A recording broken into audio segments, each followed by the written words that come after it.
Hello guys, welcome to our channel study తొమ్మిది. So ఈరోజు మనం ఏం చూస్తున్నామంటే e waste management. E waste management వచ్చేటప్పటికి ఏంటంటే definition: e waste management is electronic products that are unwanted, not working and nearly or at the end of their useful life. అంటే ఏవైతే పనిచేయవో, ఏవైతే మనకు అక్కర్లేదో, ఏవైతే మనకి దాన్ని అంటారు పాతవో అవిను plus end of their useful life అంటే మనకి దగ్గర పడిపోయినాయి పోవటానికి అనే టైంలో వాటిని ఈ వేస్ట్ అంటారు. ఈ వేస్ట్ మనకి ఎప్పటి నుంచి సమస్యగా మొదలైందంటే 1970s నుంచి సమస్యగా మొదలైంది. ఎందుకని? అప్పటి నుంచి టెక్నాలజీ బూమ్ మొదలైంది. అంటే టెక్నాలజీ పెరగటం మొదలుపెట్టింది. మనకి కొత్తగా ఫోన్లు, సెల్ ఫోన్లు, కంప్యూటర్లు క్రియేట్ చేయడం మొదలుపెట్టారు. దాంతో ఏంటంటే స్లోగా ఈ వేస్ట్ అనేది పెరగటం మొదలుపెట్టింది అనమాట. మనం మోస్ట్లీ ఈ వేస్ట్ ఎక్కడి నుంచి వస్తుందంటే హోమ్ అప్లయన్సెస్ అంటే ఫ్రిడ్జ్లు, తర్వాత టీవీలు, వీటి నుంచి వస్తుంది. Communication and IT technology devices అంటే ల్యాప్టాప్స్, తర్వాత ఇండస్ట్రీలో వాడే కంప్యూటర్స్, ఇవన్నీ అనమాట. తర్వాత హోమ్ ఎంటర్టైన్మెంట్ డివైజెస్ అంటే ఇప్పుడు చెప్పాం కదా టీవీ, అలా అనమాట. హోమ్ అప్లయన్స్ వచ్చేటప్పటికి మనకి ఇక్కడ ఫ్రిడ్జ్ అవన్నీ వస్తాయి. ఎంటర్టైన్మెంట్ డివైజెస్ వస్తే మనం ఆడుకోవడానికి అంటే ఇప్పుడు ఫోను లేదా PS4 లేదా నింటెండో, ఇలా అనమాట. వీటిని ఎంటర్టైన్మెంట్ డివైజెస్ అంటారు. తర్వాత ఆఫీస్ అండ్ మెడికల్ ఎక్విప్మెంట్స్, వీటిల్లో కూడా చాలా ఉంటాయి మనకి. మానిటర్ చేసేవి, హార్ట్ బీట్ మానిటర్ చేసేవి, లేదా బీపీ మిషన్స్, ఇలాంటివన్నీ ఇప్పుడు ఏంటంటే ట్రెడిషనల్ మెథడ్స్ పోయి ఇప్పుడు మనకి ఎలక్ట్రానిక్ మెథడ్స్ వచ్చేటప్పటికి వీటి కూడా ఒక బటన్ గా తయారవడం మొదలుపెట్టాయి అనమాట. సో ఇవి మెయిన్, ఇంకా చాలా ఉన్నాయి. సో ఇప్పుడు తర్వాత వచ్చేటప్పటికి ఏంటంటే హౌ టు హ్యాండిల్ ఈ వేస్ట్. ఈ వేస్ట్ మనం ఎలా హ్యాండిల్ చేయగలం? ఎందుకంటే ఇప్పుడు వరల్డ్ అంతా పెరిగిపోయింది అనమాట. ఒక 4 tons 5 tons దాకా మనకి వరల్డ్ లో మొత్తానికి కనిపిస్తుంది. తర్వాత బైబ్యాక్ స్కీమ్ అంటే ఇప్పుడు చాలా ఇండస్ట్రీస్ వచ్చేటప్పటికి ఏంటంటే బైబ్యాక్ స్కీమ్ అనేవి ఇంట్రడ్యూస్ చేయడం మొదలుపెట్టినాయి. అదే ఢిల్లీలో చాలా ఉన్నాయి. తర్వాత వరల్డ్ వైడ్ MNCs మొదలుపెట్టినాయి. అలా అనమాట. ఈమెయిల్ అవేర్నెస్ అంటే మనం ఎలాంటి రిసోర్సెస్ రీయూజ్ చేసుకోవడానికి లేదా రీసైకిల్ చేసుకోవడానికి, దీనికి ఏంటంటే కంపెనీ మొదలుపెట్టింది ఈమెయిల్ అవేర్నెస్ మనం పంపించడానికి. ఇప్పుడు ఎప్పుడైనా మనం రీసైకిల్ చేయాలనుకుంటున్నాం లేదా కంప్యూటర్ పోయింది అనుకుంటే ఇప్పుడు వాటిని కంపెనీ కొనేస్తున్నాయి అనమాట. డెల్ ఇలాంటివి ఏంటంటే అవి తీసేసుకుంటున్నాయి. అంటే ఇక్కడ ఇండియాలో ఇంకా లేవు, US, UK వీటిల్లో ఏంటంటే మొదలుపెట్టినాయి. తర్వాత అవి కూడా ఏంటంటే అవుట్ సోర్స్ ద్వారా వెళ్తున్నాయి. అంటే మనకి నియర్లీ మన ఇండియాలోనే 1000 రీసైకిల్ సెంటర్స్ ఉన్నాయి. అలాగా కంపెనీ కొన్ని రీసైకిల్ సెంటర్స్ హెయిర్ చేసుకుని అవి స్టార్ట్ చేసినాయి అనమాట. ఏంటి రీసైకిల్ చేయడం ప్లస్ రీయూజ్ కోసం మళ్ళీ రీన్యూవబుల్ చేయడం. ఇప్పుడు మా అమెజాన్ ఓపెన్ చేసామంటే దాంట్లో చాలా ఉంటాయి ఏంటిది రీసైకిల్డ్ అని ఉంటాయి. కాబట్టి వాటిని మనం అనుకోవచ్చు that is the one of the important task of recycling and reusable products అనమాట. తర్వాత most of the Indian companies are not doing anything. ఇప్పుడు ఏంటంటే ఇండియాలో చూసుకుంటే మనకి 2-3 MNCs చేస్తున్నాయి. చేస్తున్నాయి. ఇండియన్ కంపెనీస్ మ్యాక్సిమం చేయట్లేదు. టాటా చేస్తుంది కానీ అది ఎఫెక్టివ్ గా లేదు ప్రస్తుతానికి. సో ఇప్పుడు తర్వాత ఇండియాస్ పొజిషన్ ఏంటంటే ఈ వేస్ట్ రీసైక్లింగ్ కలెక్షన్స్ లో 180 కంట్రీస్ ఉంటే మనం 177 పొజిషన్ లో ఉన్నాం. చాలా దారుణంగా ఉన్నట్టు లెక్క. మనం ఇండియా ఏంటంటే 5th పొజిషన్ లో ఉంది తెలుసా. మొత్తం ఈ వేస్ట్ మనం ప్రొడ్యూస్ చేస్తున్నాం. USA, China, Japan and Germany, ఇవన్నీ ఏంటి డెవలప్డ్ కంట్రీస్. చైనా వదిలేండి, బట్ మ్యాక్సిమం అన్ని డెవలప్డ్ కంట్రీస్. బట్ ఇప్పుడు చూసుకుంటే మనం 5th పొజిషన్ లో ఉన్నాం. వన్ ఆఫ్ ద రీజన్ ఏంటంటే మన పాపులేషన్ అనుకోవచ్చు. కానీ అయినా మనం 2 బిలియన్ టన్స్ ప్రొడ్యూస్ చేస్తున్నాం మన ఈ వేస్ట్ యాన్యువల్లీ. అవన్నీ ఎక్కడికి పోతున్నాయి ఏమో. ప్లస్ మరి ఇండియా ఏం చేస్తుందంటే వీఆర్ ఇంపోర్టింగ్ ఈ వేస్ట్ తెలుసా. చాలా ఇప్పుడు ఇంపోర్ట్ చేసినప్పుడు మనం ఎంత ఇంపోర్ట్ చేస్తామో మనకు తెలియదు. So it's becoming burden to our Indian account. తర్వాత కంప్యూటర్ ఎక్విప్మెంట్స్ 70% నుంచి మొత్తం ఈ వేస్ట్ మొత్తం కంప్యూటర్ ఎక్విప్మెంట్స్ ద్వారానే వస్తుంది. ఇప్పుడు మనం బోర్డుని వాడుతున్నాం, ల్యాప్టాప్ పోతే ల్యాప్టాప్ వేరే ల్యాప్టాప్ కొంటున్నాం, ఇంకో ల్యాప్టాప్ రీసైకిల్కి ఇవ్వచ్చు, కానీ ఇవ్వచ్చు, పడేస్తాం. లేదా ఒక కంప్యూటర్ పోయిందంటే ఇంకో కంప్యూటర్ కొనుక్కుంటున్నాం, అది పడేస్తాం. అలాగే మొత్తం కంప్యూటర్ ఎక్విప్మెంట్ మాత్రమే 70% వస్తుంది, మిగతా చూసుకుంటే sectors is well network and regulated. అంటే నెట్వర్క్ ఉంది మన దగ్గర సెక్టర్స్ ఇండియాలో, కానీ అండర్ రెగ్యులేటెడ్. ఇప్పుడు ఒక గవర్నమెంట్ అనేది అండర్టేక్ ఏం చేసుకోలేదు, తర్వాత ప్రైవేట్ కంపెనీస్ వచ్చి వాడుతున్నాయి, కానీ అవేర్నెస్ అనేది మన సిస్టంలోనే లేదు, ఇండియా సిస్టమ్. సో సెక్టర్ మన ఈ ఇండియన్ ఈ వేస్ట్ మేనేజ్మెంట్ అనేది ఒక వెల్ నెట్వర్క్. మనకి పైన కంపెనీస్ ఉన్నాయి, కానీ ఏంటంటే అన్రెగ్యులేటెడ్ వల్ల ఏంటంటే ఎక్కడ ఎవరికి అవేర్నెస్ లేకపోవడం వల్ల, ఎక్కడ ఏం పెట్టాలో తెలియకపోవడం వల్ల అలా జరగడం మొదలుపెట్టింది అనమాట. తర్వాత రీజన్స్ ఆఫ్ రిజల్ట్ ఆఫ్ ఈ వేస్ట్ ఇంక్రీజ్ ఏంటంటే లెఫ్ట్ ఓవర్ టెక్నాలజీ. అంటే న్యూ టెక్నాలజీ రావడం వల్ల, ఓల్డ్ టెక్నాలజీ పోవడం వల్ల కొత్త టెక్నాలజీ రిప్లేస్ చేసి అలా దాన్ని పాత టెక్నాలజీ అది యూస్ఫుల్ అయినా దాన్ని వాడటం వదిలేస్తున్నారు. తర్వాత ఈ వేస్ట్ వల్ల మనకి టాక్సిక్ మెటీరియల్స్ అనేవి రిలీజ్ చేస్తున్నాయి. రిలీజ్ చేయడం వల్ల ఏంటంటే poisons to near by water. చూసారు, ఇదంతా చెత్త. దీనివల్ల ఏంటంటే మనకి సీ యానిమల్స్ కి, ల్యాండ్ యానిమల్స్ కి బోల్డంత ప్రాబ్లం వస్తుంది. ఫిష్ అనుకోండి, ఇప్పుడు ఎంతమంది ఫిష్ తింటారు, ఆ ఫిష్ వచ్చేటప్పటికి వీటి మీద ఉంటుంది. అంటే ఇప్పుడు ఈ టాక్సిక్ మెటీరియల్స్ తిన్న ఈ వేస్ట్ వల్ల ఫిష్ కంటామినేట్ అవుతుంది. ఈ ఫిష్ తిన్న మనుషులు దే ఆర్ బికమింగ్ ఇల్. అంటే కొత్త కొత్త జబ్బులన్నీ వస్తున్నాయి. You can call it new diseases.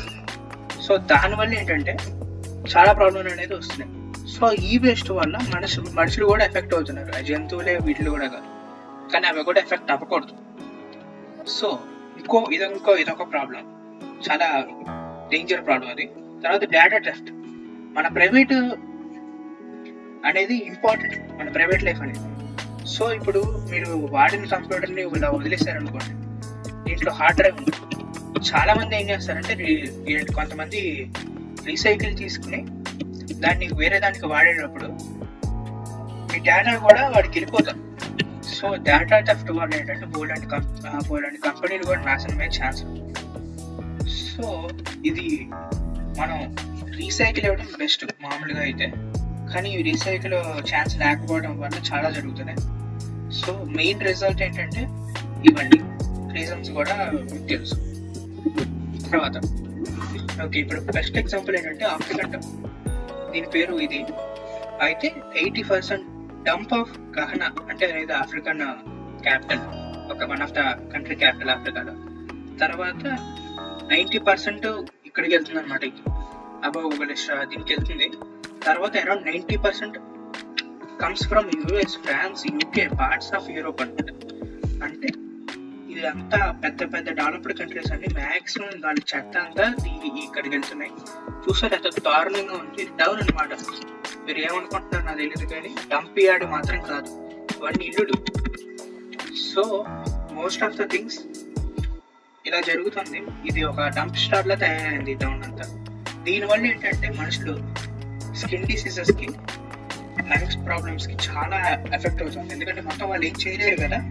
So తగలబెడుతున్నారు వీటికి ఈ వేస్ట్ అంతా. ఇదంతా పొల్యూషన్ లో వెళ్తుంది. వాళ్ళ లంగ్స్ మొత్తం చిన్న పిల్లలకు కూడా డిసీజెస్ రావడం మొదలుపెట్టారు. And water polluted very badly. ఎందుకంటే ప్లస్ వాళ్ళు అక్కడే చేస్తారు స్నానం. అంత దారుణంగా ఉంది ఈ పరిస్థితి ఈ టౌన్ లో.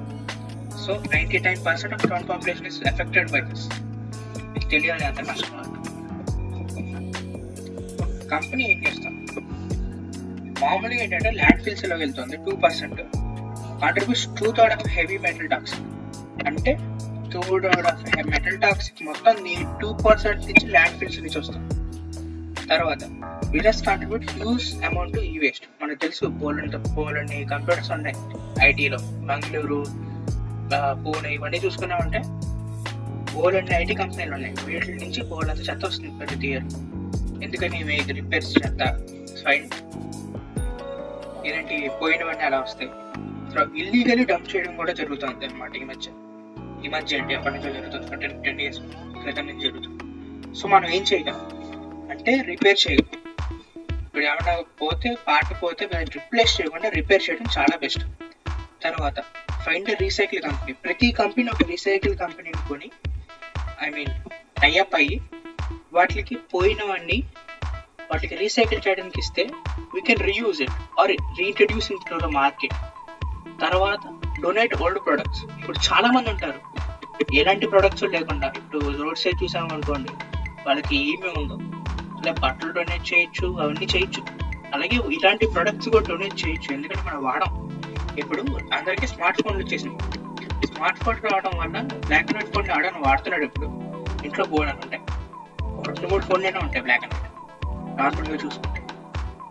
వాటిని ఇచ్చేయచ్చు. వాడికి ఎందుకు ఒక రీసెర్చ్ చేయడం ఇచ్చేయడం.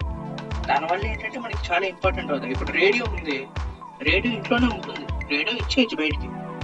ఎవరైనా లేని వాళ్ళకి చూసి ఇచ్చేయచ్చు. ఎందుకు ఇప్పుడు అంతమంది ఉంటారు బయట, ఇచ్చేసిన వాళ్ళు హ్యాపీగా తీసుకుంటారు. మనకెందుకు, మనకి ఏముండదు, మనకు ఒక చెత్త తగ్గుతుంది అంతే. మన చెత్త అనుకుంటాం, మనకి ఇంపార్టెంట్ అవుతుంది మేబీ. సో అలాగే ఓల్డ్ ప్రొడక్ట్స్ డొనేట్ చేయడం చాలా బెస్ట్. So unnecessary purchases. ఇప్పుడు నాకు ఒక ఫోన్ ఉంది, మీకు ఒక 4 ఫోన్లు ఉండొచ్చు. 4 ఫోన్లు ఎందుకు? ఒకటేమో బిజినెస్ అనుకోవచ్చు, ఒకటేమో ప్రైవేట్ అనుకోవచ్చు, ఇంకోటేమో ఊరికే గేమ్స్ అనుకోవచ్చు. అలా ఒక్కొక్క ఫోన్ ఒక్కొక్కరు ఉండొచ్చు.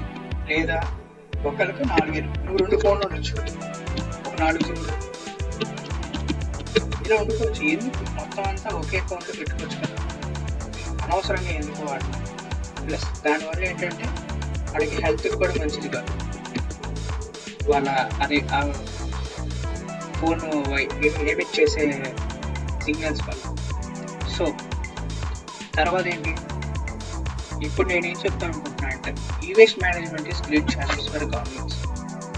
గవర్నమెంట్స్ అన్ని హ్యాండిల్ చేయలేము. మ్యాక్సిమం వరల్డ్ మొత్తంలో డెవలప్డ్ కంట్రీస్ కూడా హ్యాండిల్ చేయలేకపోతుంది. తర్వాత బికమ్స్ హ్యూజ్ పబ్లిక్ ఇష్యూ. చాలా మంది స్కిన్ క్యాన్సర్స్, లంగ్ డిసీజెస్, లేదా దాన్ని అంటారు బోన్ డెన్సిటీ తగ్గిపోవడం, పొల్యూషన్ కూడా చాలా తయారవుతుంది. సో దీనివల్ల ఏంటంటే హెల్త్ ఇష్యూస్ కాబట్టి వచ్చే ఛాన్సెస్ చాలా ఎక్కువ. సో మనం ఏం చేయొచ్చు అంటే informal sector with formal sector.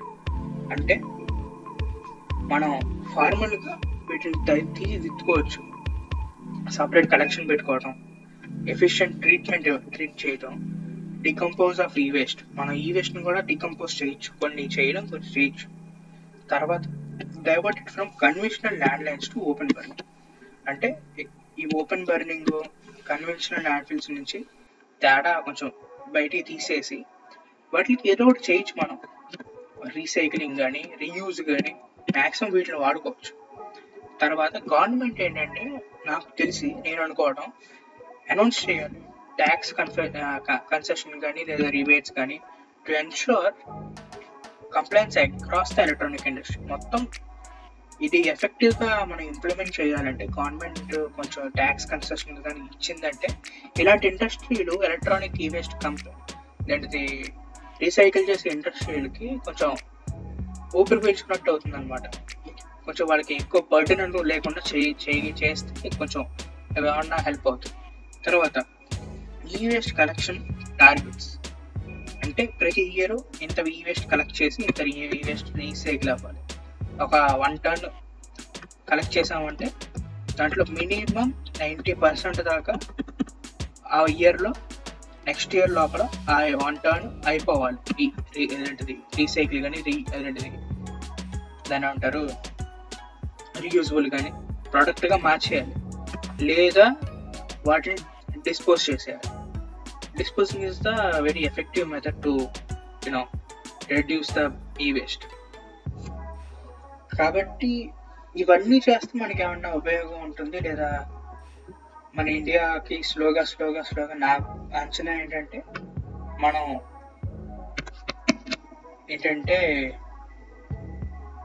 ఎప్పుడైనా ఏమన్నా చేయాలనుకున్నా మనకి ఈ వేస్ట్ స్లోగా పెరిగిపోతుంది చాలా ఎక్కువ. సో మన ఇండియన్ బర్డన్ అయిపోద్ది చాలా దారుణంగా బర్డెన్ అయిపోతుంది. ఎందుకంటే ప్రతిరోజు కొత్త టెక్నాలజీ వస్తూనే ఉంటుంది, కొత్త స్మార్ట్ ఫోన్స్ వస్తూనే ఉంటాయి, కొత్త ల్యాప్టాప్స్ వస్తూనే ఉంటాయి. మనం పాత ల్యాప్టాప్స్ని రీప్లేస్ చేసామంటే కొత్త ల్యాప్టాప్స్ని మనం చెప్పలేం. ఇట్ మే క్రాస్ 10 టర్న్స్ మన ఇండియా నుంచే, అదే వరల్డ్ నుంచి అయితే ఆలోచించండి. So with this I want to conclude. Sorry and thanks for listening. మీకు అర్థమైతే హ్యాపీ, మీకు అర్థం కాకపోతే I'm sorry. So this is why want to say, ఈ వేస్ట్ మీరు బాగా ఒక ఓజోన్ ఇష్యూ టైప్లో, మీరు ఒక గ్లోబల్ వార్మింగ్ ఇష్యూ టైప్లో మీరు తీసుకుంటే బాగుంటుందని అనుకుంటున్నాను. So thank you for listening and please subscribe to study 9.